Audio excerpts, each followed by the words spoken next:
Hello, hello, hello, hello, hello, hello. Hello, everybody. How are we doing? Immediately, a comment from the Dabbing King. OMG, live's coming, and I can't be here as I'm working nights today. I'm so sorry, please forgive me. No worries, Dabbing King, no worries. There's always next week, isn't there? But your presence will be missed, as Stephen Butterfield says.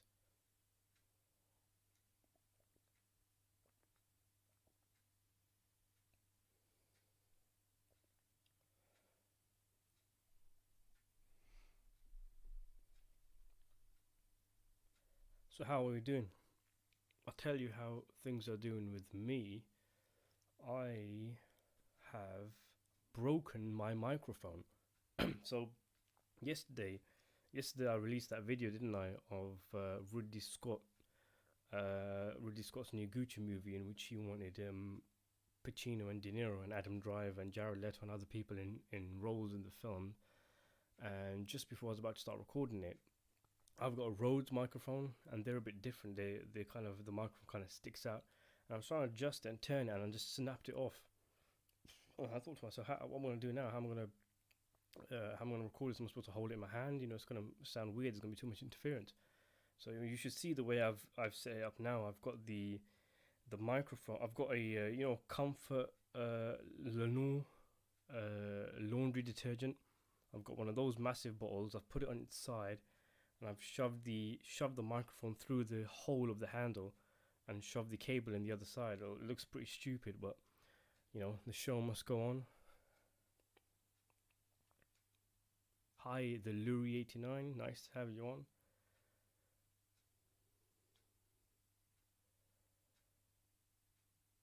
So, thoughts on Ridley Scott's new two films? Not someone I really talk about or have talked about on this channel. He's he dabbles in a lot of films here and there, doesn't he? Everybody has their opinions of the new Alien movies.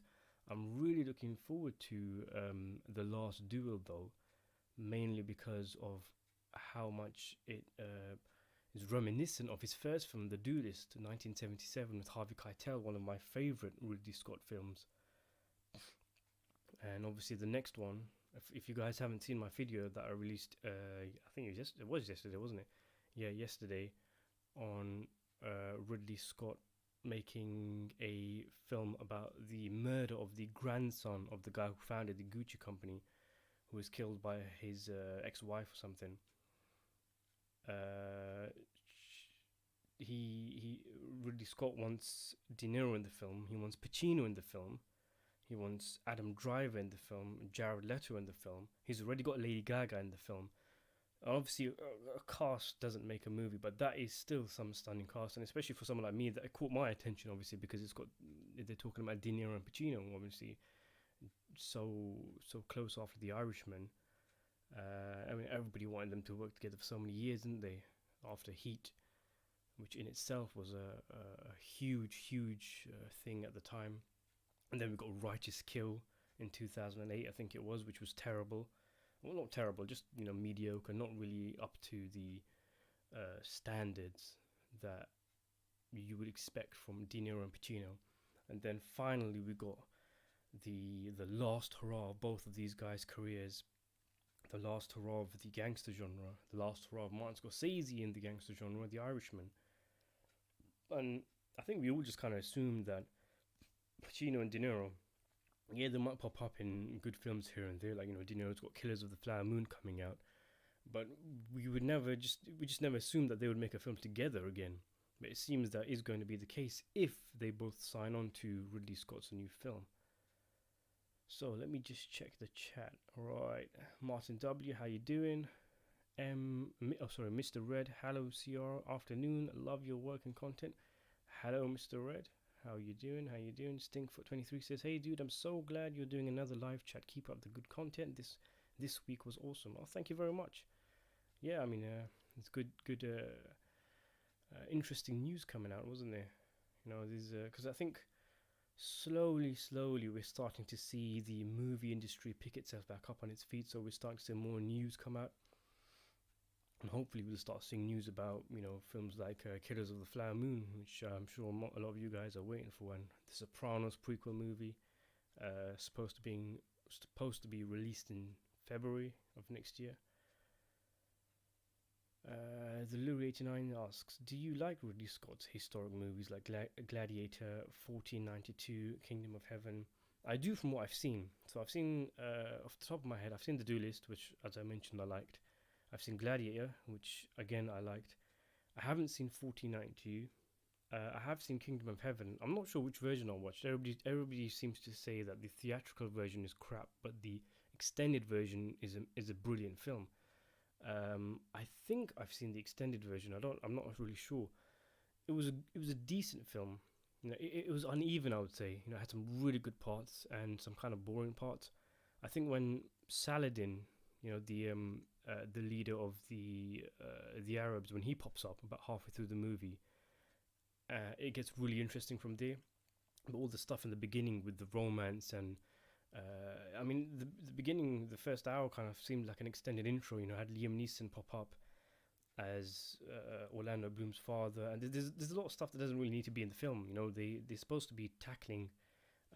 Was it the Second Crusade? I think it was. It wasn't really a crusade, was it? It was the Muslim reconquering of Jerusalem. But anyway, I liked it. Kingdom of Heaven.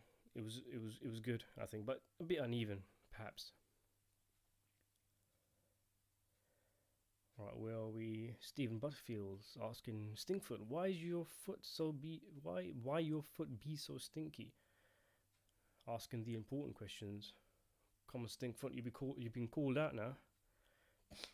Thomas Walsh asks, what do you think of the Godfather trilogy? Oh yeah, an amazing set of films. The first two are amongst the best films of all time. I can see why you might ask that question, because for someone who talks so much about gangster films, and for someone who is a big fan of those films that you've mentioned, I don't think I've made many videos on them, have I? I need to get around to that. But yeah, I love the first two. They're amazing. Definitely amongst the best films ever made. The third one, if the first two are 10 out of 10s, the third one is an 8 out of 10, I would say. It's got a reputation as, shouldn't have been made. Everybody was in it for the money, uneven, rubbish, ruins the legacy, all that kind of stuff. But it's a poor Godfather film, but it's still a decent film, compared to some of the crap that comes out nowadays. And it ends really strongly as well. The last 15 minutes or so contain some remarkable acting from Al Pacino. But it is a decent film. But to answer your question in short, yeah, I really love that trilogy. I think we all do. Everybody on this chat, everybody who subscribed to this channel does. Mr. Red says, don't get me wrong, I love De Niro and Pacino, but maybe it's time to work on other projects aside from each other. Well, they've only made 4 films with each other, so it's not many, and those films have been staggered, haven't they? One was in the 70s, another in the 90s, another in the noughties, and one just last year. So I think it's really what it depends on is the film itself. Nobody wants to see another Righteous Kill just for the sake of seeing De Niro and Pacino in the same film, because we've got the novelty now. We've had The Irishman. They were in the film for so long, so much of the runtime they were together. We've had that fix that some of us wanted, to see them both on the screen. We've got it now. If they're going to be in another film together, what we as fans want is for it to be a brilliant film.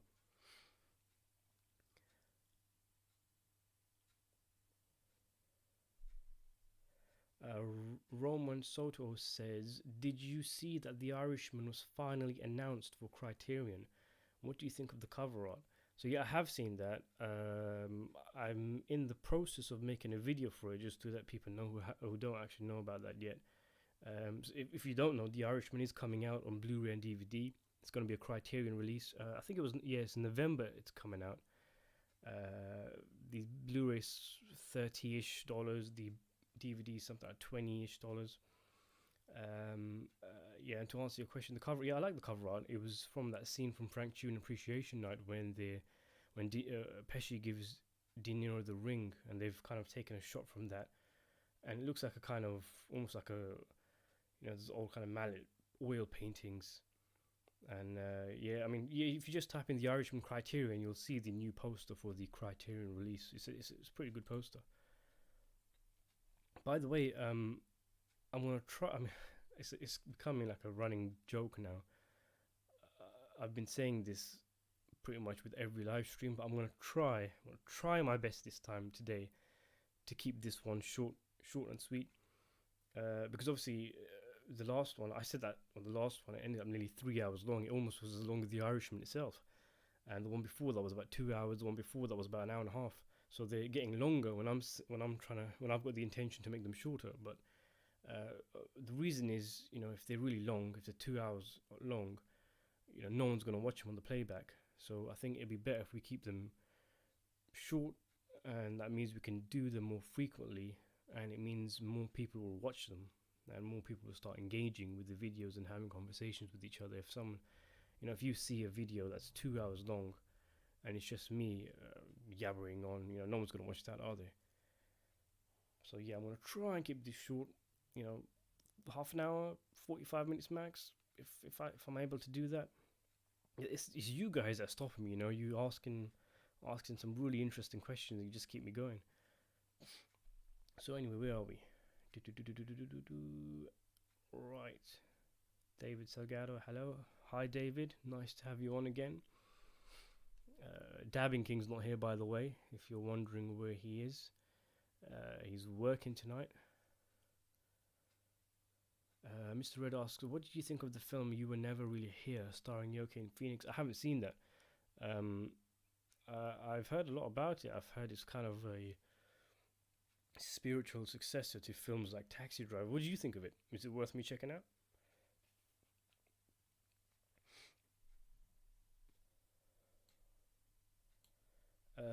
Stinkfoot has solved the mystery, or rather revealed the mystery as to why he is called Stinkfoot. I love Frank Zappa, and one of my favorite Frank Zappa songs is called Stinkfoot. And also my favorite number is 23. So there you go, Stephen. The question has been answered, sorry.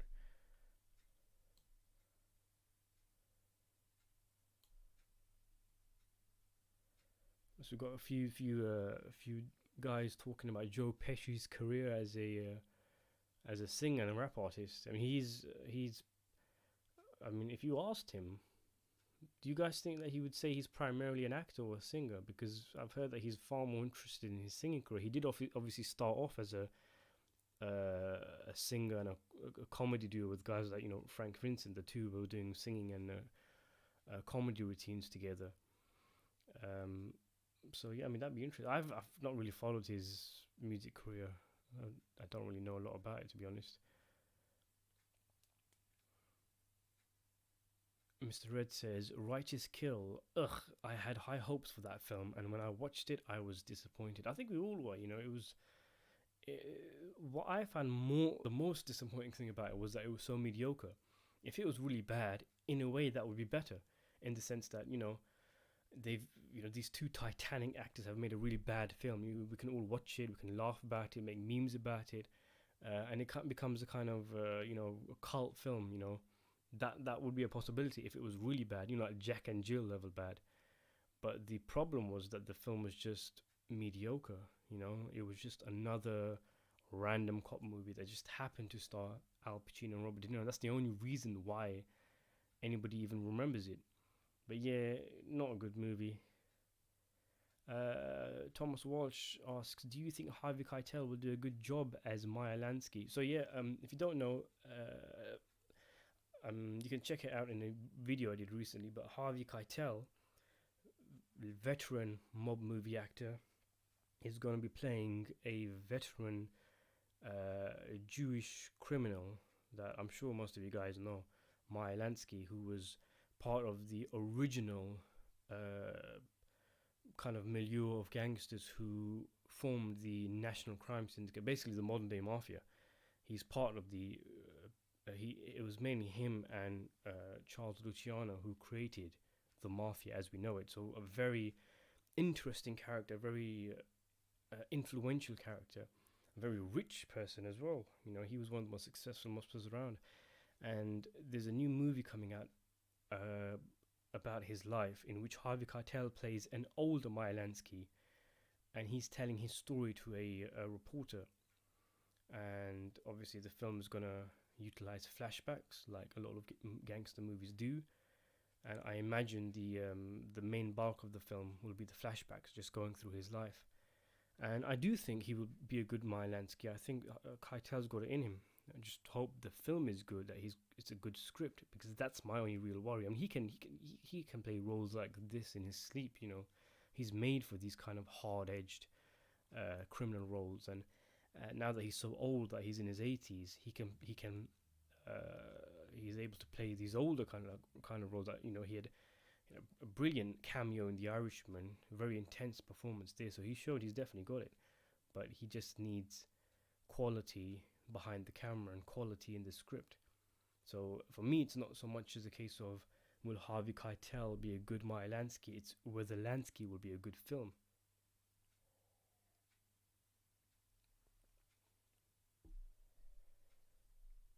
Stephen Butterfield asks, which film do you prefer, Yojimbo, I think that's how it's pronounced, or Fistful of Dollars? It's Fistful of Dollars for me. I know it's an unofficial remake from Akira Kurosawa's Yojimbo, so you have to give credit to Kurosawa's film. But just for pure entertainment value, it's gonna be Fistful of Dollars for me.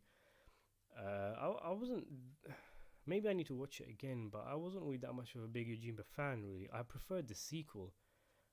Was it called Sanjuro? I think it was. I found that one a lot more entertaining. I think Yojimbo was my first Akira Kurosawa movie. It might have been my first black and white Japanese film. So maybe, and I was really young when I watched it. So maybe I was, too young and it needs a rewatch. But yeah, I mean, it was one of those where, because I had already seen Fistful of Dollars, I was thinking to myself, I've kind of already seen all of this. But even today, I prefer Fistful of Dollars, to be honest. But even Fistful of Dollars is kind of, you watch it now, it's kind of rough around the edges. There's certain scenes that stick out as really masterful scenes, especially the ending.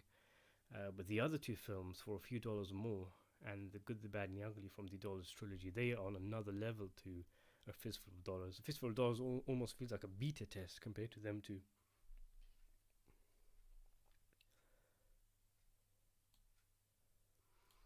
Mr. Red asks, do you think Joe Pesci will do another film? Or is that it for him? I mean, I suppose we'll never really know, until he snuffs it. I think that's it, Will he be in, like another TV advert or lend his voice to an animated movie? I can see that happening. But I don't see him being in a feature-length film again. In a way, I don't want him to, in the sense that The Irishman was such a perfect film to go out on. He was nominated for an Oscar for it. He gave arguably his best performance of his career in it, which was remarkable, seeing as though he just came out of retirement for it, starred in the film, got an Oscar nomination, and then pissed off back into retirement. But even there's just so much romanticism behind it. Even, for example, if you remember, the final shot of Joe Pesci in Scorsese's The Irishman is him being wheeled away to hospital. Sorry, not hospital. Wheeled away to church in a wheelchair, as he's all old and wrinkly, and then we're told he died. And it's kind of a curtain closer to Joe Pesci's career. I really kind of like it. I mean, obviously, if it turns out Joe Pesci's going to be in another film and it's a film that does his talents justice, I would love that. But realistically, I don't think Pesci's going to be in another film, and I think we've been spoiled with him. The Irishman itself was us being spoiled by him, in that he didn't just come back, and he didn't just come back for a cameo. He came back and he just went to town with his role as Russell Buffalino. He's probably the best thing about the film. That seems to be the consensus from my subscribers, at the very least, from what I see from the comment section. Everybody sees, even people who don't like the film, they say, oh, but Joe Pesci, at the very least, was brilliant in it.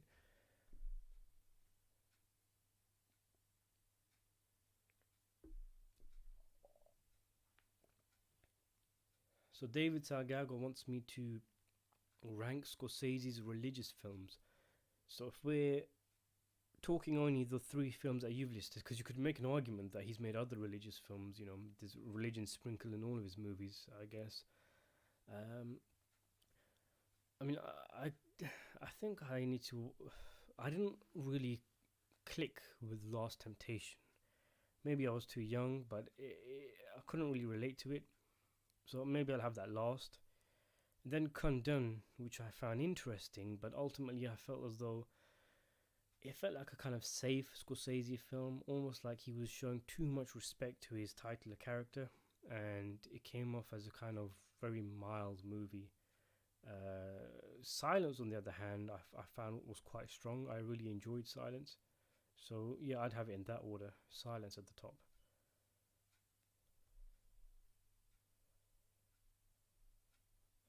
David Salgado again. Have you seen any Zorro films? I think so. Just when I was a kid, when you see bits and pieces on TV, and all you remember in your head is, Zorro jumping off a horse and onto a train and going, "Anga!" I don't really remember, to be honest. Did you saw Bertolucci's 1900? The Louis89 asks. With De Niro, Gerard Depardieu, and Donald Sun. Sorry, I'm so tired. My eyes are going. Donald Sutherland. Really good movie with Scorsese score. Well, I think you mean Ennio Morricone score, don't you? But probably the longest movie with 5 hours. Lol. I haven't seen it. No, I do actually want to watch it. I just can't find a copy of it. I've heard it's quite good, and obviously Morricone's doing the music. My favorite film composer. It's got De Niro in it. Depardieu is a good actor, and so is Sunderland. So yeah, I do want to watch that. I haven't seen it though. Would you think of it?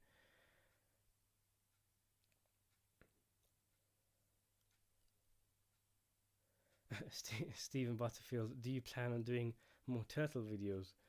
I wasn't aware people were looking forward to more turtle videos. I did see your comment, by the way, on the first one where you said that you wanted more turtle videos. I am planning on doing more. I have actually done more. I've done about 3 or 4 more. They're scheduled. So basically, I don't make a video and then release it straight away.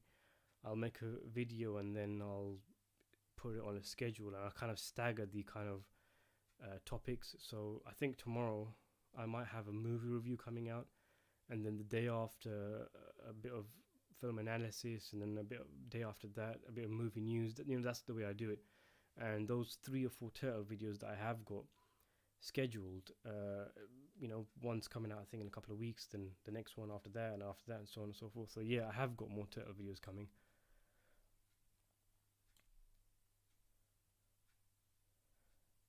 Thomas Walt says, have you ever read Little Man, which I'm pretty sure the movie is based on? Which movie, sorry? And I haven't read Little Man, no. Orion's asking, what do you expect from the new movie coming up called Killers of the Flower Moon? I'm expecting good things, of course, cause since it's Scorsese. In a way, you never really know what to expect with Scorsese, because the film that he makes is very rarely what we have in our heads. Even The Irishman, for example, Scorsese's coming back with a gangster film. It's got De Niro in it, Joe Pesci in it. We've all got images in our heads of Goodfellas and Casino, and Pesci putting someone's head in a vice, and De Niro doing a beatdown, things like that. And the film was almost a religious movie. It was slow, methodical. It was full of scenes of De Niro talking to priests and things like that. So what I have in my head might be different to what Scorsese. In fact, it is going to be different, because Scorsese has said that he's gonna make the movie a lot different to the book.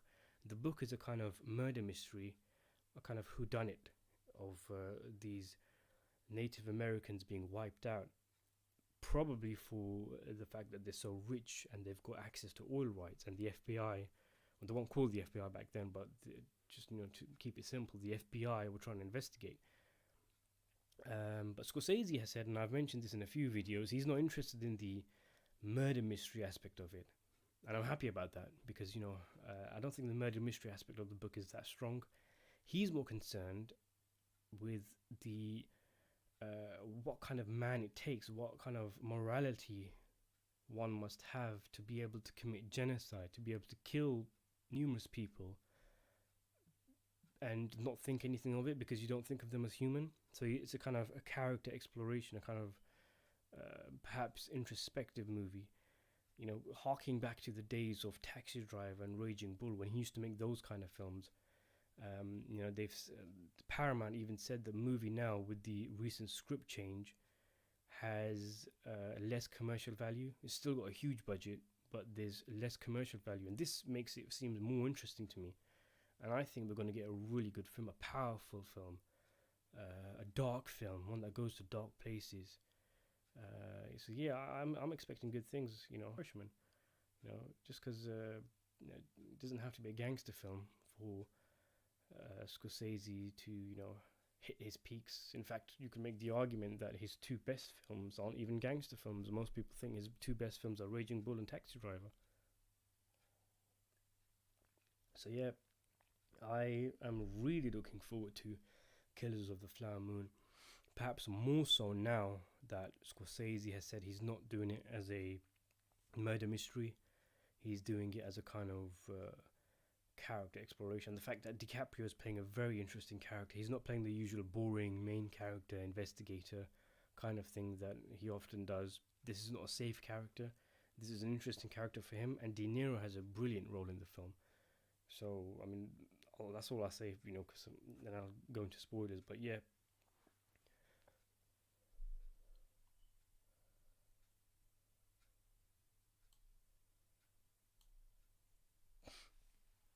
Mr. Red says, I can't believe Harvey Keitel is 80 years old.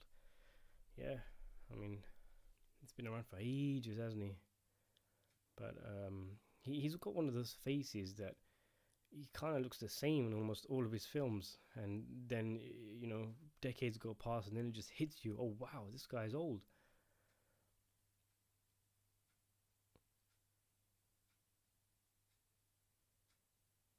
Okay, where are we?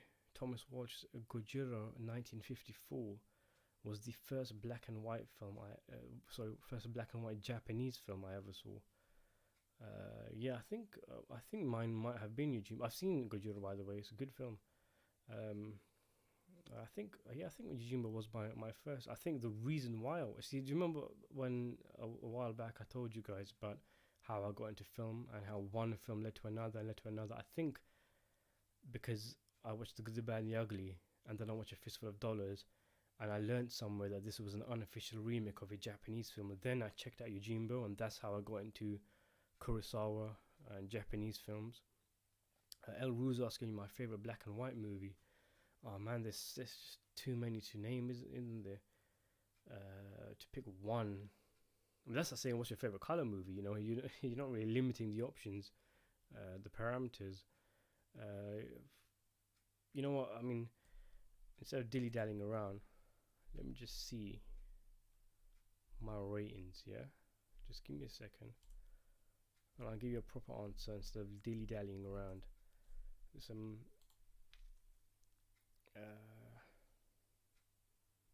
I'm not even logged in. No, I can't. What I was gonna do is gonna check my IMDb ratings, but yeah, there's a few that come to mind. A few of Kurosawa's films. I like noir. I'm a big fan of film noir. Films like White Heat, Double Indemnity. I'm a fan of those old kind of black and white gangster films. I loved Key Largo with Edward G. Robinson. Sorry. I love the Maltese Falcon with Humphrey Bogart. So there's a lot. There's this. I mean, I was saying a couple of days ago, my second last live stream, whatever, that some film fans, really big film fans that I personally know, won't touch a black and white film, and you're losing so much. You are missing out on so much if you don't watch black and white films. It's a real shame if you're one of those people. In fact, I've got a video coming out soon. Well, not soon. I haven't finished making it yet. But basically me recommending black and white films to people who have never seen a black and white film. And not just, random, decent black and white films, specifically for people who have never seen black and white film, and I justify why. So yeah, look out for that if you haven't seen a black and white film. Mr. Red says, I cannot disagree with you, and yet it's best for Joe Pesci to completely wrap it up, especially after filming The Irishman. I mean, what it comes down to, I think, is, how can he top The Irishman?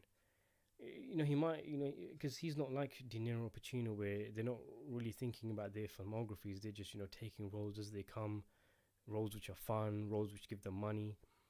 Who knows what Pesci's motivation, his primary motivation was for The Irishman. But I do feel there's an element where if somebody offers him a kind of random film, bit of money, but the film's not going to be that good, he won't take it, because he's kind of feel like he's done what he needs doing, if that makes sense. And it's a brilliant film and a brilliant performance for him to go out on. Thomas Walsh says Joe Pesci was legendary in The Irishman. Yes, he was. I think he surprised us all, really, because Pesci is he's an essential part of Scorsese mob films. But even still, I think a lot of us thought that he was going to come, swear a bit, and then just kind of, die halfway through the film. But he really took a lot of us by surprise, I think. Where are we? Stephen Butterfield's asking, what do you think of Sergio Corbucci? Yeah, I like Sergio Corbucci's films. What have I seen from him? I've seen The Great Silence, which was brilliant. One of the best spaghetti westerns ever made. It's that one, if you don't know, the one where the main character doesn't talk. It's got a gorgeous score from Ennio Morricone, and it's set in the sun. It has a fantastic ending, one that really hits you. I've seen Avava Joe. It was okay. Good music though, again from Morricone. Django is a classic, obviously. What else have I seen? I mean, he's made a lot of films. I don't think I've seen any others. I think I've seen The Mercenary, because the thing is, with these spaghetti westerns, so many of them have different names, don't they? I might have seen it under a different name, but yeah, I mean, I like Sergio Corbucci.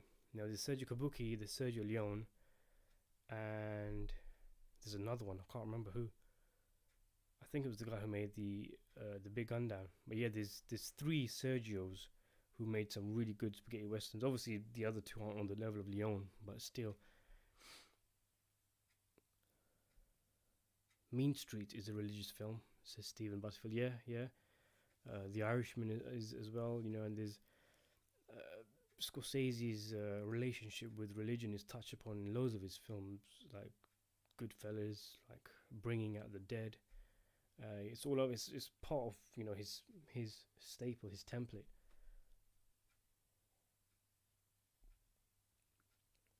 So Stephen Stinkfoot 23 has seen 1900 and he loves it.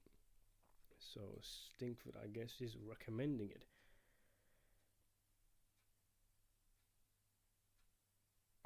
yeah, the Louis 89 Scorsese school is what you said.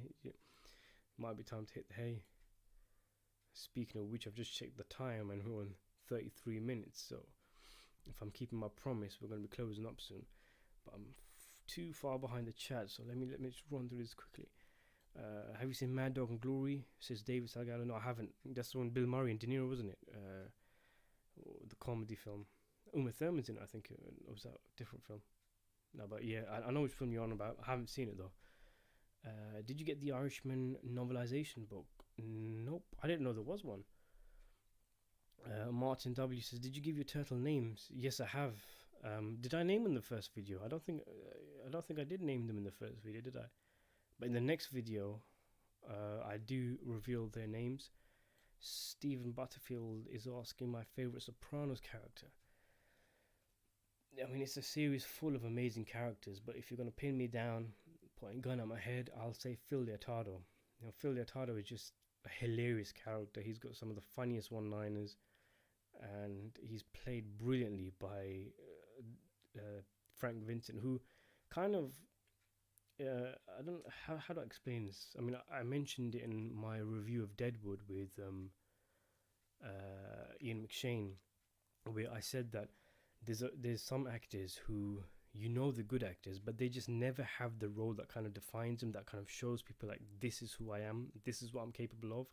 And I saw Ian McShane in loads of movies, and he was good here, he was good there, but there was nothing, this is the Ian McShane film, or the Ian McShane performance. And then we got Deadwood, which kind of cemented him in the hearts and minds of TV fans everywhere. With Frank Vincent, I think it's the same with The Sopranos, because he popped up in Raging Bull, was good. He popped up in Casino, he popped up in Goodfellas. But he's never got a role that's his. He's never kind of, been given a meaty, juicy role. But then, obviously, The Sopranos was that role, and people love him, will always remember him for Phil Leotardo. So, I guess I'm gonna go for Phil, Uncle Philly. Mr. Red, I was watching Taxi Driver earlier today on Netflix. The film still holds up. Such brilliance. Yeah, it's timeless, man. It's a classic, isn't it? It's so powerful even today. It's so relevant. It's strangely relatable. I think every man has an element of that film that they can relate to. Whether it's, seeing the world around you just going more crazy, or feeling alienated, or feeling lonely, or feeling isolated. I'm not saying, he's a character to look up to. Don't start quoting me on that. But I agree with you. Brilliant film. Mr. Red says, I love Harvey Keitel in Bad Lieutenant. Would you believe if I told you that I haven't even seen Bad Lieutenant yet? I still haven't seen it. It's supposed to be the quintessential Harvey Keitel film, and I have talked about it on my channel a lot. I've mentioned it as a kind of one of the films that Keitel's known for, and yet I've never seen it myself. I really need to get around to watching that. Orion's asking, if you would make a movie, what would the plot be? I don't know, as a film fan, I think we've all got movie ideas kicking around in our heads. I've had a lot of movie ideas. I've even wrote a few scripts because I was asked to, because when I was applying for university, the subjects I was applying for, some of them, they require you to pass a test or whatever, and I actually wrote a few scripts of them. But if I was given a decent bit of money, I probably want to make a western, but with a really simple plot, but the focus being on the characterization and the visuals and the music and all that kind of stuff, because that's kind of what I love about films in general. I like the the visceral stuff first and foremost before anything else. That's one of the reasons why Sergio Leone is my favorite film director of all time, and why Scorsese is close runner up, because what you see and hear on screen first and foremost is fantastic. The other stuff, the allegories or the relevance to time periods, all that kind of stuff, that's kind of secondary for me. Okay, where are we? I'm running away from the chat. Okay, same here. Love film noir, says Mr. Red. Stephen Butterfield asks, favorite era for films? Hollywood New Wave. Yep, there's a lot of great film movements around, a lot of eras, a lot of good decades, but for me, the Hollywood New Wave, that's where we got these fantastic young filmmakers who really changed the game, and we've never had so many fantastic, game-changing, legendary movies in such a short space of time in Hollywood since. That's where guys like Scorsese came from, obviously. De Niro, Pacino, George Lucas, Steven Spielberg, Cassavetes, and all the others. So yeah, my favorite era of film would definitely be the Hollywood New Wave.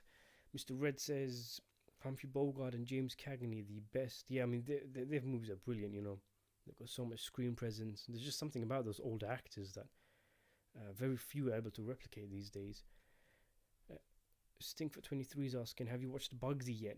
If so, what did you think? I have seen it. I actually watched it just a few days ago. I'm in the process of doing the video for the review. I've written my review. So yeah, just stay tuned for that.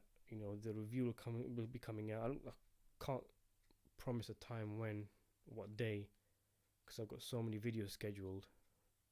But yeah, stay tuned for that. I have seen it.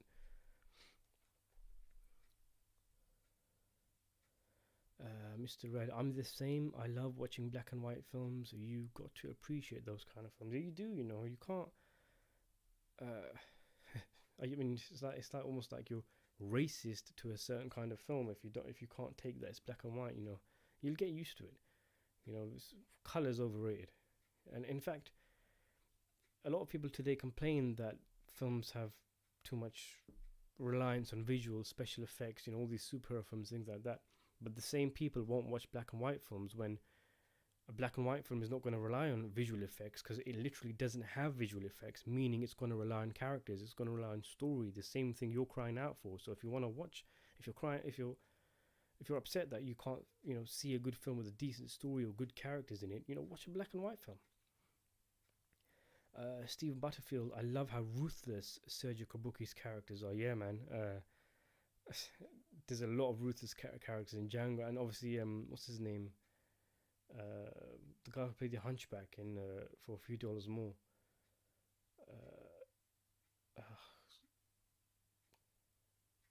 Klaus Kinski, yeah, Klaus Kinski. He was a maniac, wasn't he? In The Great Silence, he was a terrific bad guy. He was a bad guy in real life, wasn't he? From what we're hearing from his daughters, he was a psycho, wasn't he? Or Werner Herzog will tell you that. Stinkfoot is asking me, have you watched many John Huston? Is it Huston or Houston? John Huston films. Treasure of Sierra Madre was one. Night of the Iguana was one, and Maltese Falcon was one, and he has a lot more than that. They're all terrific movies. Yeah, I've seen The Treasure of Sierra Madre, like you said, brilliant.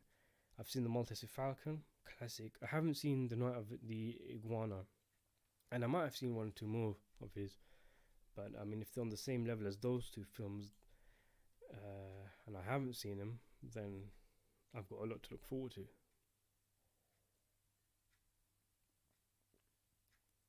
Mr. Red says, and speaking of Joe Pesci, Goodfellas' 30th anniversary is next month. Yeah, it is, and I've actually made quite a lot of videos on Goodfellas, and I've saved them to next month. Was it next month or was it November? Yeah, actually, yeah, it was September, wasn't it? Yeah, but yeah, so stay tuned for a few videos coming out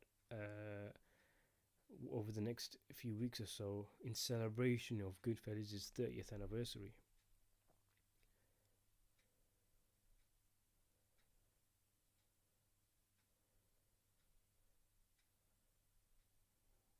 Alright, where are we? I think John Huston is so cool. He played Gandalf in the animated Hobbit, and he was in Chinatown and a whole bunch of other things. Yeah, I mean, he was a good actor as well, wasn't he? Equally good actor as he was director. Mr. Red, the original Django is brilliant. Yes, it is. I actually prefer it to Quentin Tarantino's one, even though obviously they're different films. It's only the names and the opening score the films really share. But if you were to compare the two, I'd actually prefer the other one, the original. Rank all.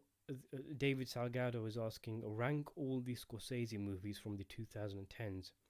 Shutter Island, Hugo, The Wolf of Wall Street, Silence, and The Irishman. Okay, so for me, my personal listing, I have, what we got? Silence will be at the bottom. That's not me damning the film. It's just, because that's the only options they are. Silence, and then Hugo, and then this is purely from an entertainment point of view. The Wolf of Wall Street, then Shutter Island, and then The Irishman. So from worst to best. El Rue says, watched Collateral last night. Haven't watched it for ages. Really enjoyed that one. Cruise deserved a nomination, in my opinion. Don't know if you'd make a video on it. Yeah, because obviously I don't make a video on a film. I don't review a film if I've already seen it.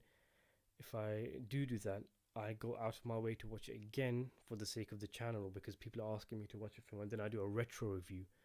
And I might do a retro review of Collateral if I ever see it, if it's on TV or something, because like you say, it's a great film. I really liked it. It's brilliantly shot. And Cruise, I think, is that the only time he's played a villain? Because he was, obviously you might say his character in the comedy, that comedy he made with Ben Stiller and Robert Downey Jr. See, why are these names going out of my head? But you guys know what I'm talking about. But anyway, if he's one of the few times he's played a proper clear and cut, hard-edged villain, and he was brilliant at it. But yeah, great film from one of my favorite film directors, Michael Mann. Orion says, "What do you think of Tarantino's new film coming out?" Well, I don't think we're sure really yet of what film Tarantino's making, because obviously the Star Trek one, and I made a video on this a couple of days ago, maybe about a week or two ago now, I think. The Star Trek one, it seems, is not happening. He's written one, they might make it, but he's not going to direct it. That's what it looks like at the moment. And then there's people saying that he might make Kill Bill 3, or he might just make a new original film. I don't really think we know yet what Tarantino's doing. And if you're leaving the chat, I would like to say thank you for the time to answer our questions, and have a good one too. Yep, same to you, Orion. Thanks a lot. Dude, you need to watch Bad Lieutenant. It's totally worth it. Yeah, I've heard that from everybody who's seen it. The problem for me is that I get loads of people telling me to watch certain films that they know or they think I'll enjoy, and I myself try and remind myself to watch a certain film. Like, for example, from the last chat, I think people were talking about Gangster Number One. There's one or two Harvey Keitel films, like City of Industry, I think it was called. And obviously you've just mentioned Bad Lieutenant, and someone's mentioned 1900. And I think to myself, right, I need to check these films out. I need to find them on Netflix or find a DVD or whatever. And then I just never get around to it because I just get so busy with, instead of watching movies, making videos about movies on the YouTube channel. Yeah, Mr. Red, OMG, wow, you haven't seen Bad Lieutenant yet, lol. Bad Lieutenant is an amazing film, but wild film director by Abdel Ferreira, a terrific director. Have you thought about a movie for us to watch until the next stream? Maybe Bad Lieutenant, asks Martin W. Yeah, so I actually said last week, why don't we do a thing where we mention, we agree on a film to watch, and then we talk about it in a live stream. And so yeah, I mean, I want to let's do that. Instead of just talking about it, let's try it out. Okay, so next week, let's talk about Bad Lieutenant. I'm gonna watch it this week. I'll make that promise for you. And Saturday, 6 o'clock in Washington time, 11 o'clock here in the UK where I am, we'll do another live stream, and we'll talk about loads of movies, but we'll talk about Bad Lieutenant as well. And obviously I'll do a separate video to actually review the film. So yeah, let's do it, Mr. Red. It's a good idea you got there. Stephen Butterfield's asking, what do you think of the French New Wave? I don't know much about it, to be honest. It's one of the big holes in my film knowledge, the French New Wave, Godard and all those guys. I don't think I've seen any of the French New Wave films. So yeah, that's an area of film where I need a lot of education. The Louis 89 saying, what do you think of Gangs of New York? For me, it's a Scorsese masterpiece. Brilliant acting. Well, for me to get my full thoughts on Gangs of New York, it would probably have to take a video on its own, about an hour long. But to summarize, I really like Gangs of New York. I think it does have problems.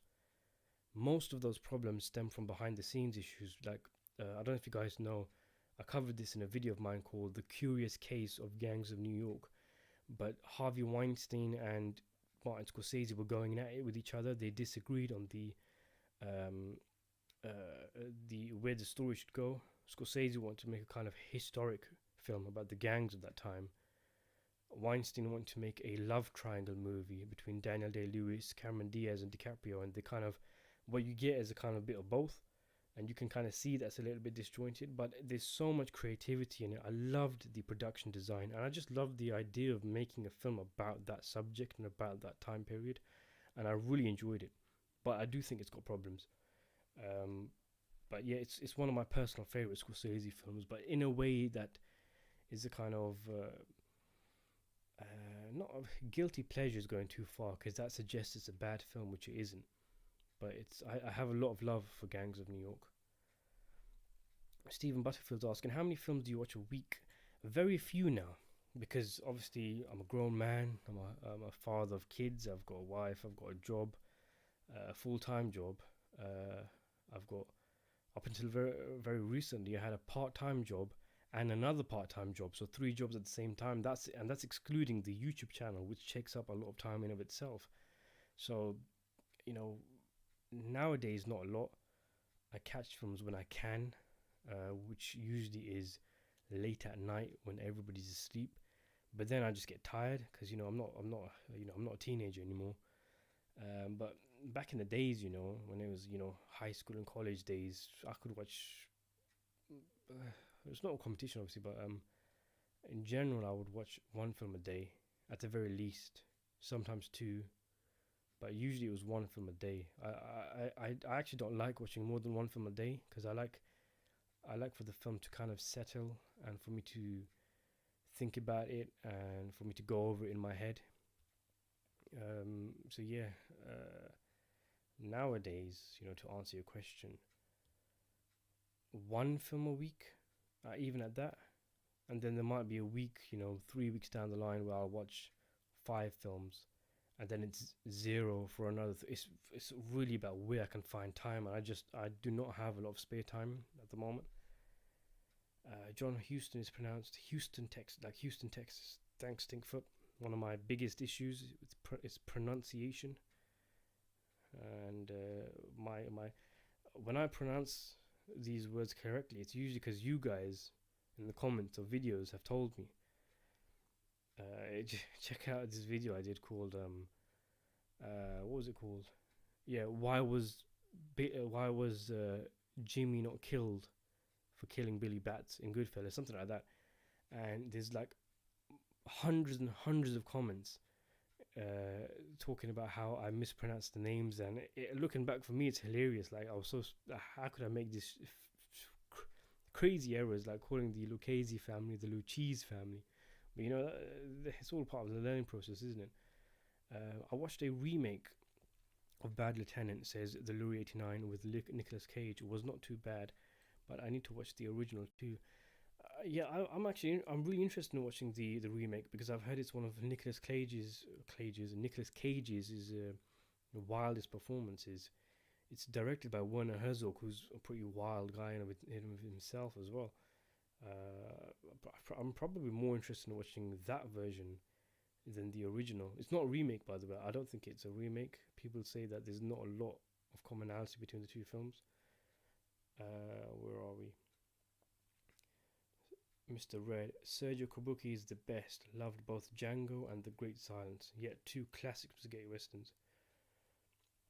David Salgado says, have you seen Hugo in 3D? And if you did not, any plans to do that? No, I didn't see Hugo in 3D. I've only seen it in 2D, and I would like to see it in 3D because I've heard so much people raving about it in 3D. But I don't have the means. I don't have a 3D TV. Maybe if it came out in 3D in a cinema near me, I'd go and see it. Can you do a retro review of The Treasure of Sierra Madre, please? Alright, I'll try and get that done. Because the thing is, people flying. I'm not saying don't do this. I mean, I really like it when people tell me to give me video ideas, but it's just a case of whether I remember to do it. Maybe if you comment on my latest video, because obviously the live chat comes and goes, doesn't it? But if you comment on the video, and then YouTube should send me a notification, then I'll remember. Tropic Thunder, Aru says, the film I was thinking about with Robert Downey Jr. and Tom Cruise.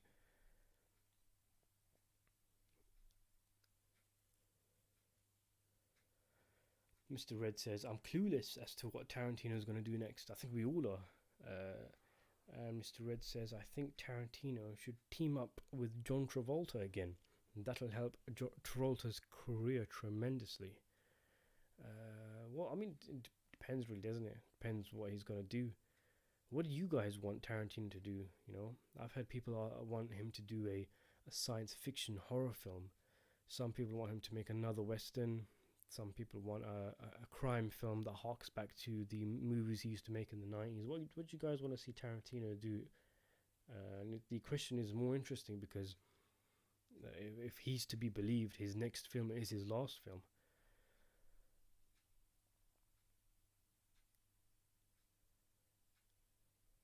Have you heard about the possibility of a Django and Zero crossover? Says Stephen Butterfield. I haven't, but I'll tell you what I have heard. I've heard that Frank Nero, the original Django, is making a new Django film. Hold on, let me just bring it up. Like like something like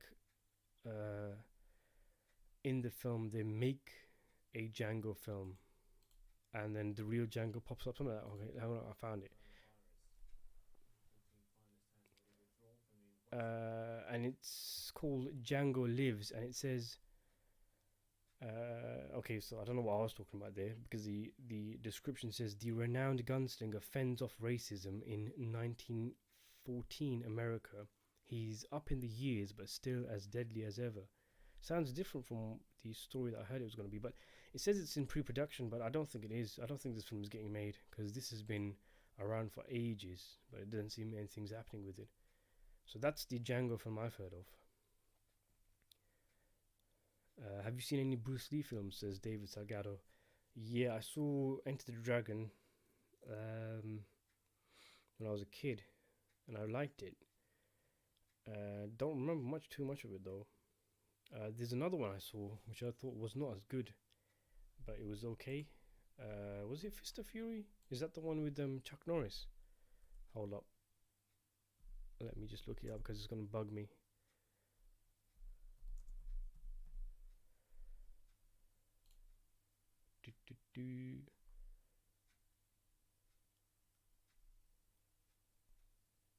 No, it doesn't look like it. Looks like I've got the wrong film. So I've definitely seen Enter the Dragon. Just a second.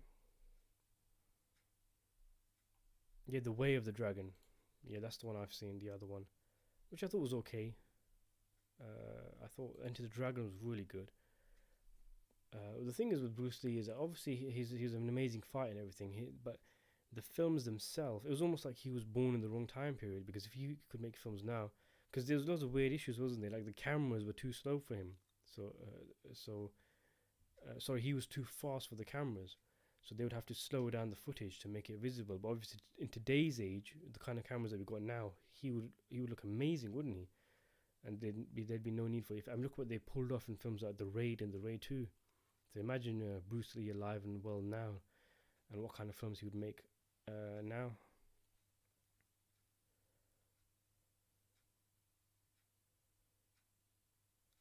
Zorro, not Zorro. Yeah, I knew you were talking about Zorro, Stephen. Martin W. The infamous Lucchese family. Yeah, it's infamous now. You know, I still get bombarded with comments on the Lucchese, because that's my most popular video, I think it is, isn't it?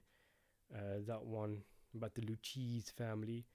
I think it's got like something like 600,000 views. Either that or Who Was Frank, the Irishman Criterion. I think one of those two are my most watched videos. Stinkfoot23 saying, what is not a remake? It was a sequel called Bad Lieutenant, Port of New Orleans, and Werner Herzog with the director. Yeah, I mean, I think they're quite unconnected, aren't they? And plus obviously they're both crime films, but they're very different, aren't they? I don't think there's much connection between the two Bad Lieutenant films, from what I hear. Ryan is saying that sci-fi would be interesting for Tarantino to make. I mean, he's a big sci-fi nerd, isn't he? And it's one of the few areas he hasn't tackled yet. So yeah, I think that would be good. That would be interesting. How many Martin Scorsese books have you read? Says David Salgado. None. Has he written books? If he has, I haven't read any of them. Stephen Butterfield. I really need to watch some Bruce Lee films.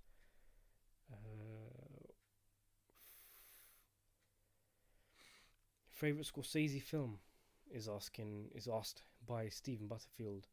Well, I like almost every film he's made. And to pick one, I mean, the three that I always mention, and I know these are the safest picks, and that's probably why I mentioned them, are Goodfellas, Taxi Driver, and Raging Bull. And I always flip flop between the three of them as to which one is the best. At the moment, I'm feeling Taxi Driver.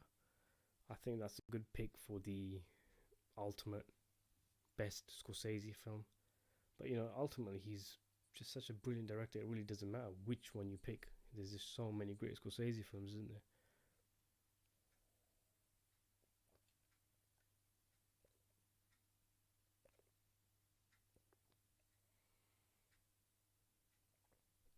Stinkfoot, yeah. So for some reason they just wanted the name Bad Lieutenant in the title, but both are good movies.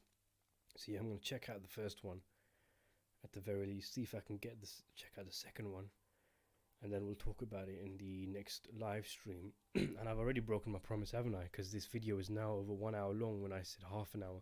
But I'm pointing the finger at you guys. You guys are to blame. You're keeping me here and keeping me entertained, and hopefully you guys are keeping entertained. Stephen Butterfield's asking, have you seen Nightcrawler? Yeah, I have. I like that film. That was a good film. Have I reviewed it? I don't think I have, no.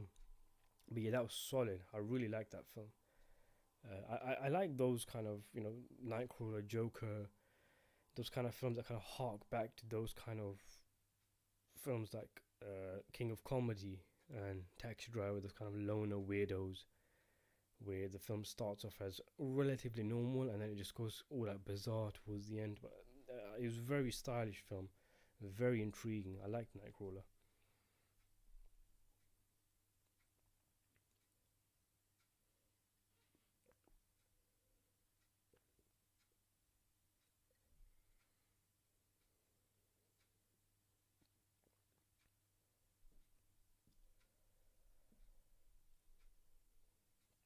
Stinkfoot23 says, I'm talking about film and listening to people like you talk about film. I love to chat to. Yeah, I mean, you're on the same boat as me, really, in that, that's a part of why I started a YouTube channel. One of my dreams was that I would get to a stage where, I mean, I don't think I even contemplated the idea of live streams, but I wanted to be at a stage where I could be talking to people about films, just chatting. No politics or no hateful comments or no trolling or anything like that. Just people, a community, of people who just love film. And I'm so grateful that we've basically got that. Especially on the live streams. I'm seeing the same names again and again, week in, week out. I'm seeing new names, and what are we doing here? We're just talking about films, we're having a nice time, and that's I can only be grateful for that, man. Grateful for you guys being here with me and my boring voice. Mr. Red, Nightcrawler is a great film with Jake Gyllenhaal. Yeah, brilliant film, solid. Riz Ahmed was in it, wasn't he, as well? I first saw him in Four Lions, and he's up and coming now, isn't he? Because he's done Venom now. He was in The Night Of, and he's up there now, isn't he? Now, so it's nice to see that, because I thought there was something about him in Four Lions where I thought this guy has more to offer, and then he was really good in Nightcrawler in the supporting role. Him and Jake Gyllenhaal, they made a nice double act. Where are we? Okay, yeah, it's cool to see you live. Thanks, Ryan. And I'll take that love heart, Martin. I'm gonna throw it right back at you, in a good way, I mean. Don't take offense. Favorite classic 1930s to 1950s Western, or classic Western, is asking Stephen Butterfield. The Searchers, maybe. Because I saw the classic Westerns, the John Ford, John Wayne kind of Westerns. I've seen those years ago, so I don't really remember a lot of them. But I remember films like The Searchers sticking out, so I'll go for that one.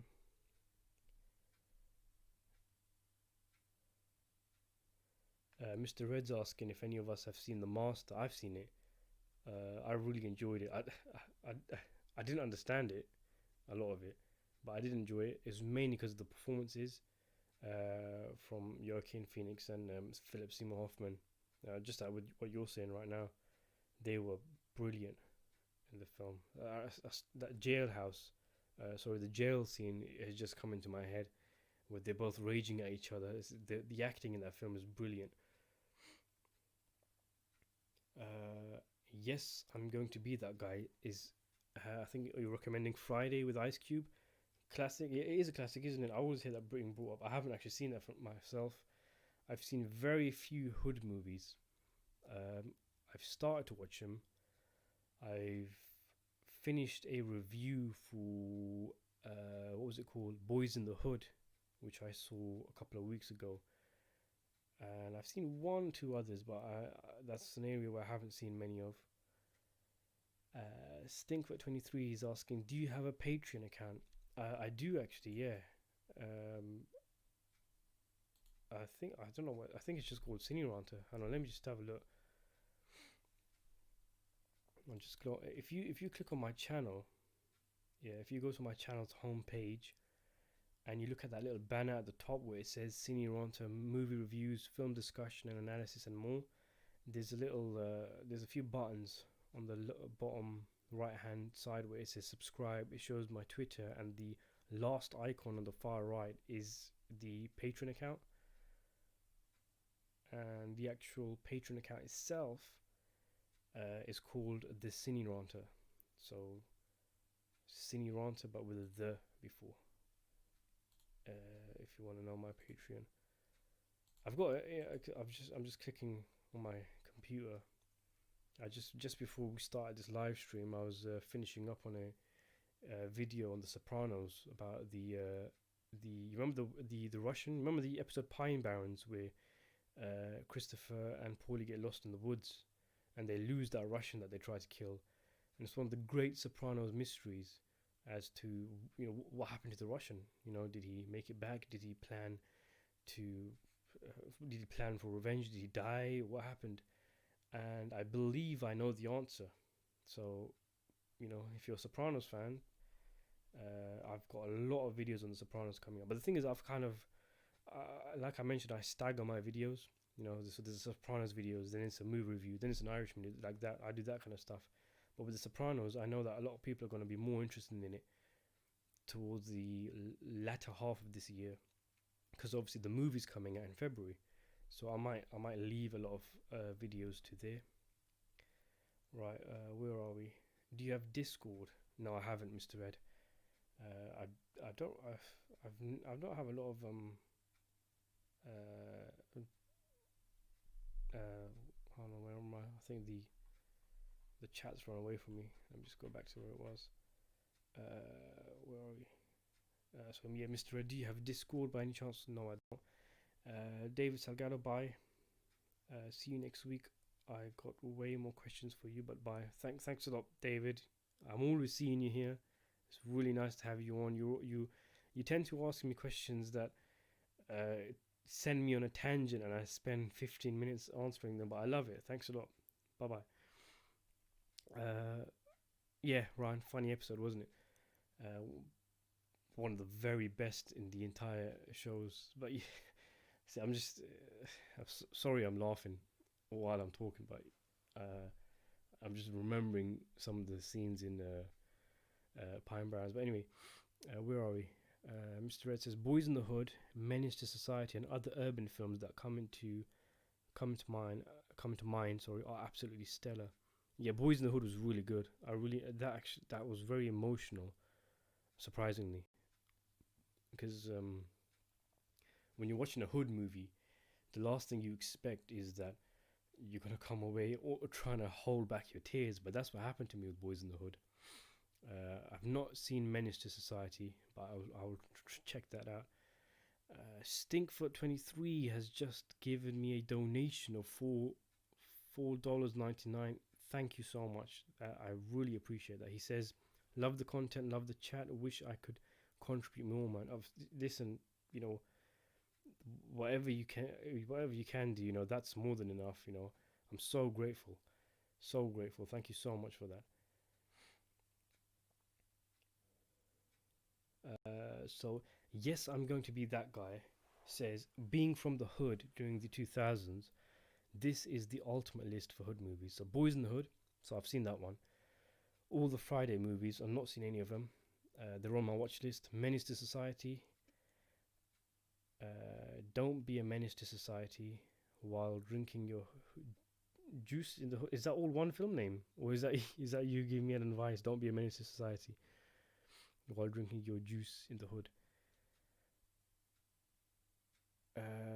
Reggie714 says, love the videos. Thank you so much, Reggie. What do you think about the Irishman Criterion details? I've got a video coming out on it. Coming out on it. I'm losing my ability to speak. But I have done a video on it. It's coming out in a couple of days, I think. They've got a what we're gonna get from the Criterion is a upscaled version of the film, so the quality is going to be better apparently than what's on Netflix. There's going to be a documentary on the making of the film. They've not specified whether it's one of the documentaries on the Netflix YouTube channel or whether it's a new documentary. We're also getting, do you remember on Netflix there's a roundtable discussion between De Niro, Pacino, Pesci and Scorsese? That's going to be on the Criterion, but it's going to be they said new edit, whatever that means. That could mean shorter, it could mean longer, it could mean alternate conversations, who knows. But as far as I remember, that's what's on there. There's no DVD commentary track, which I mean that's a shame. I would love a DVD. Can you imagine if you're watching The Irishman and you've got Scorsese, De Niro, Pesci and Pacino, and let's throw in Harvey Keitel as well, and they're all doing a commentary on the film? That would be amazing.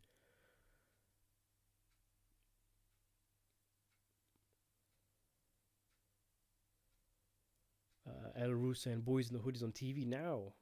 You really need to say Menace to Society is quality. Yeah, thanks a lot. I'll check that. Everybody's saying that now on the chat.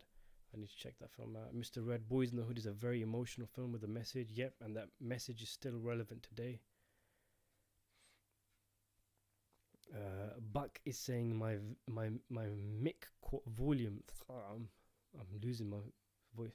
My mic volume is low. What the fuck? I'm not really sure what to do about it. The thing is, I can't hear myself. I have to stop the live stream, wait until the video is uploaded by YouTube on the YouTube channel, then I listen to it. I was hoping it got better. I thought the first live stream I did was really low, but I was hoping the last few sounded a bit better. I'm sorry about that if it's low. I've literally got my face right next to the microphone. I'm not sure what else I can do, but I can't really talk any louder because obviously I live with people and everybody's asleep. So also, yes, I'm going to be that guy who says that's a spoof of Menace to Society. It's amazing. So yeah, that covers that mystery. El Ruse asking best walk-in performance. So Christopher, I think from what I've seen, it has to be The Deer Hunter. I mean, that's one of the all-time great performances. Many of the performances in that film are incredible. De Niro especially. I probably haven't seen that much of Walken. Yeah, I'm trying to think now, because a lot of the films I've seen of Christopher Walken are the ones that he's made post 2000, so 21st century Walken films, where he just kind of plays the quirky weirdo. But the quintessential Walken films, I've seen very few of. I'd hardly describe Pulp Fiction as a Walken film. He's only in it as cameo. But The Deer Hunter is the one that stands out for me. Okay, we're getting a lot more comments, and I'm looking at the clock as well. 1 and a quarter hours, 1 hour 15. So again, I've flopped, haven't I, guys? There's me saying I'm gonna keep it short and sweet, and I've flopped. Damn, says Reggie, they really need to do a commentary. Yeah, I mean that's now the dream. We've got the round table where they were just talking about the film. We've got the film itself. Now it'd be great to just imagine in a couple of months a surprise announcement from Netflix that there's going to be a commentary track available. That would be just brilliant. Stephen Butterfield's asking, what do you hate most about modern films? There's a lot I don't like about modern films, a lot.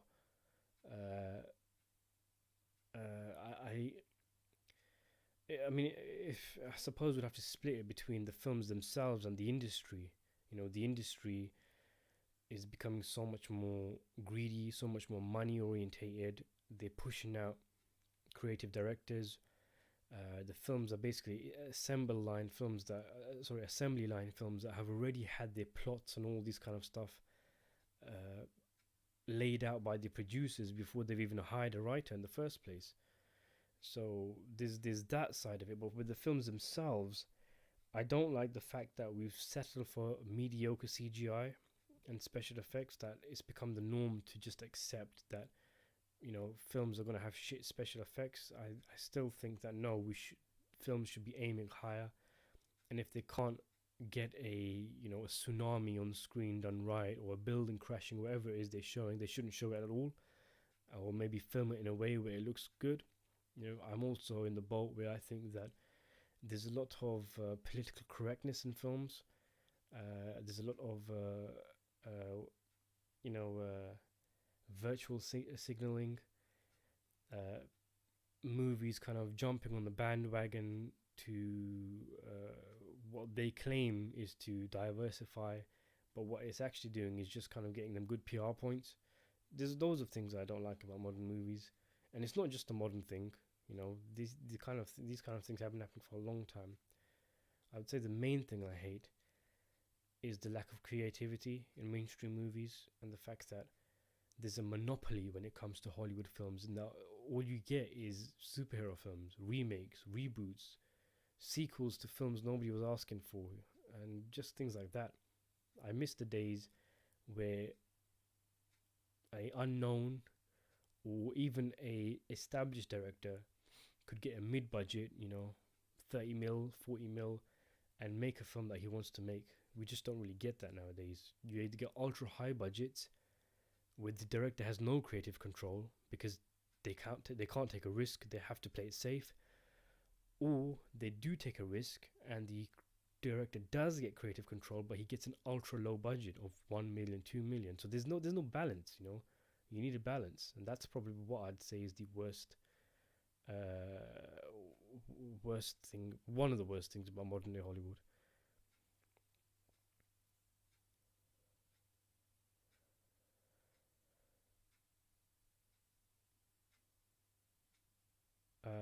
Where are we now? Okay, so I've been hawking on a bit more. We've got more comments. Reggie 714 saying, have you thought about doing any movie watch-alongs, commentaries on the channel? I have, actually. I mean, I was thinking about, because I've seen a few people do it where basically the entire video is them just basically like a DVD commentary, of an entire film that they're watching.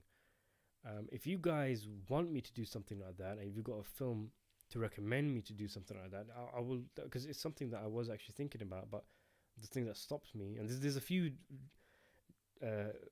video ideas I have that I haven't touched yet, a few things that I've not done anywhere near, like these kind of things. But anyway, the whole watch long or commentary thing, the only reason I haven't done it yet is because I thought that nobody would watch it. But if it's something that you guys want to see, I'm more than willing to do that.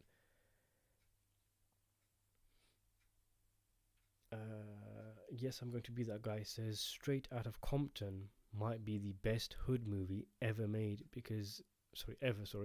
especially because it was made by Ice Cube and Dr. Dre. Yeah, I mean, when you've got the very people themselves making it, that really adds, doesn't it? Adds authenticity. Just in the same way that, all these mob movies with guys like Scorsese who grew up in those little Italy neighborhoods, who've been in the environment, who kind of, know the school. We like those movies more because we know there's a level of authenticity behind them. Which mob character, asks Fabio B, do you think or would like to see made as a movie next? There's so many, there's so many. I mean, even characters who have been done to death, like Al Capone. You know, you could still make a great Al Capone. I'm in the camp, but I don't think we've got a definitive Al Capone film yet. You know, that one with Tom Hardy was rubbish. But you know, why has nobody made a movie on Lucky Luciano? Why is it taking this long to make a film with have Meyer Lansky as the main character? I know there was one ages ago, but apparently it wasn't very good. I haven't seen it myself. There's so many mob characters that you can make a film on, just so many. And I mean, it's a shame. There's some great stories in there, but nobody seems to be making them. And like you say, yeah, Fratiano or Nicky Scarfo, like you said, there's so many great ones.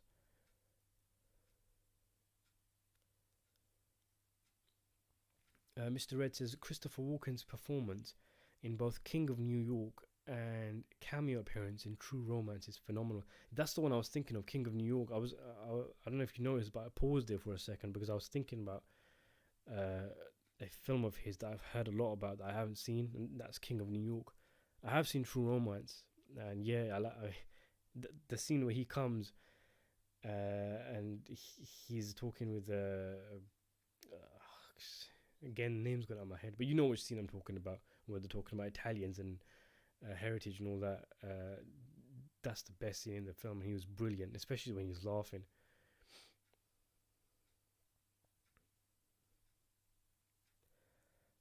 Yes, I'm going to be that guy. Says, by the way, that kid twerking movie by Netflix is an atrocity and should be deleted. I haven't really been following this story too much. I was going to look into it. But yeah, I've heard that they've sexualizing children or something in this a new film or documentary. I've heard that's supposed to be the point, as in it highlights that, but the post or something is causing controversy, isn't it? Because it's basically doing the same thing that the film itself is supposed to be attacking. But yeah, I mean, I've seen the picture and it's disgusting, man. Who okayed that, you know? Mr. Red, on the discussion of when we were talking about things which are wrong with modern day Hollywood, it's a combination of too much CGI and box office with modern day movies, and also way too corporate. Yeah, I mean those are three big problems with modern day films, isn't it? The corporation, the money, and the special effects. It's just there's a lot of things wrong.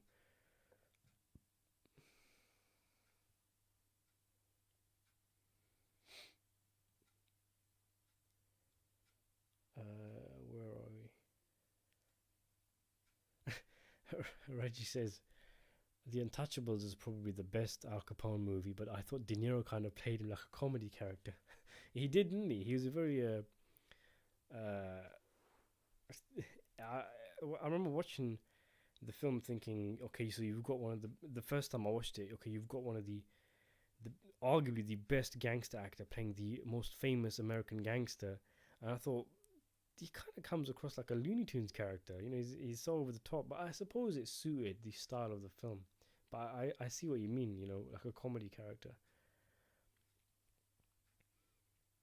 Mr. Red says they haven't done a film about the Irish Westies from Hell's Kitchen, New IC. The exception being State of Grace. Yeah, Dennis Hopper is who I was thinking about. The Sicilian scene, yeah. Stinkyfoot23 says, I have a 6-year-old son, and what are some good movies I could sit down and watch with him? If you have any recommendations. Oh, you caught me off guard there. Not common people talk to me about kids films. I'll tell you one I liked that I found hilarious when I was a kid. See, the thing is, it depends on the kids, doesn't it? And animated movies, kids movies that we like as adults, that we think are good, sometimes kids find boring, and vice versa. But there's a few films. I don't know where that guy's gone, Dr. Andy, because he always keeps going on about this film. He wants me to review it, but I really liked Emperor's New Groove when I was a kid. I found that film hilarious, and it's also quite heartfelt. Got some good characters in it, some memorable characters, some terrific voice acting. But there's a lot of films from like the 90s that I like the Matilda is a good film. Maybe a little too heavy for a 6-year-old, but I mean, if you want to recommend one recommendation, I'd say Emperor's New Groove. That's a good film for a 6-year-old, I think.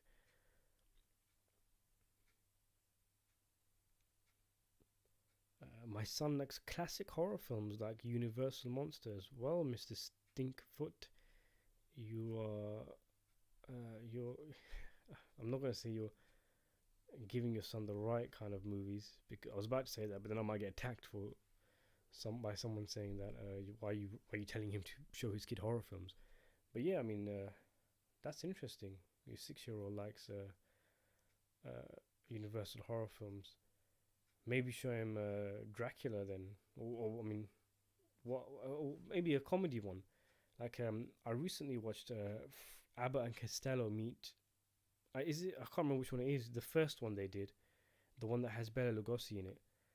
Abbott and Costello meet Frankenstein or the Wolfman or one of those, and they've got humor that you as an adult would like, and your kid will like it as well because there's a lot of slapstick stuff. So maybe if he likes those old Universal horror films, slap on a bit of Abbott and Costello meet Frankenstein. Matilda is his favorite movie. I totally loved Emperor's New Groove, so it looks like we're on the right track. Aladdin is a good. Do you mean Aladdin, Stephen? Aladdin is a good movie. Yeah, that's the film that really Robin Williams. He smashed it, didn't he? Robin Williams in Aladdin. Okay, where are we?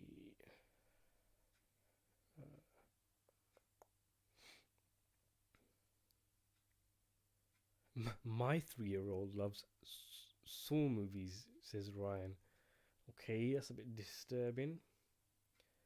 I suppose. I mean, thing is, I watched films like The Exorcist and Aliens when I was a kid, and I mean, I'm not sure I'd recommend it for a 3-year-old to be watching a Saw film, but I guess whatever rocks his boat. Are you a fan of David Lynch's movies, says Reggie? One of my favorite directors along with Scorsese. I haven't, I think someone asked me this before. I haven't seen enough of his films to call myself a David Lynch fan. I've only seen Mulholland Drive and The Elephant Man. I think those are the only 2 films of his I've seen, both which I liked. But obviously, 2 films is not enough to call myself a fan.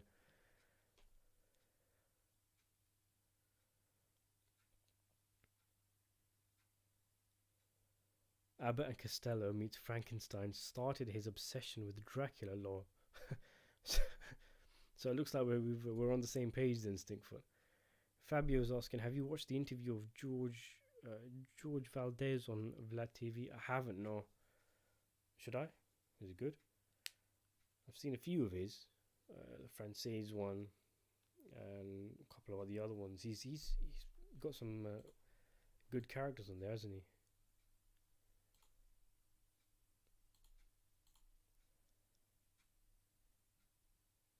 Yeah, I thought you were chatting, Ryan. I can't think of any 3-year-old that would be happy with watching a Saw film.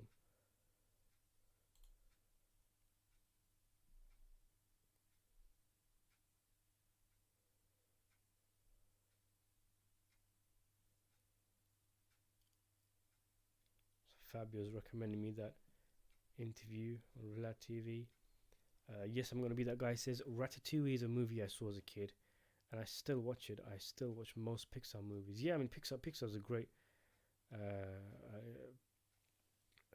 pool of films to show kids. You know, you got Toy Story and so many other ones. Pixar's a great company for kids films.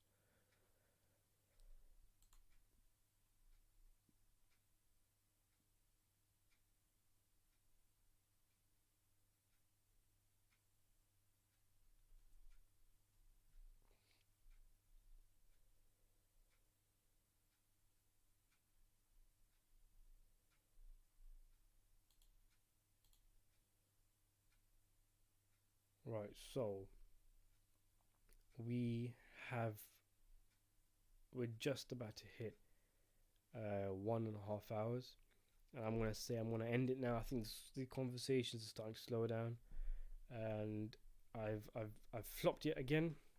I said I was gonna keep it to half an hour or 45 minutes. It's gonna double that.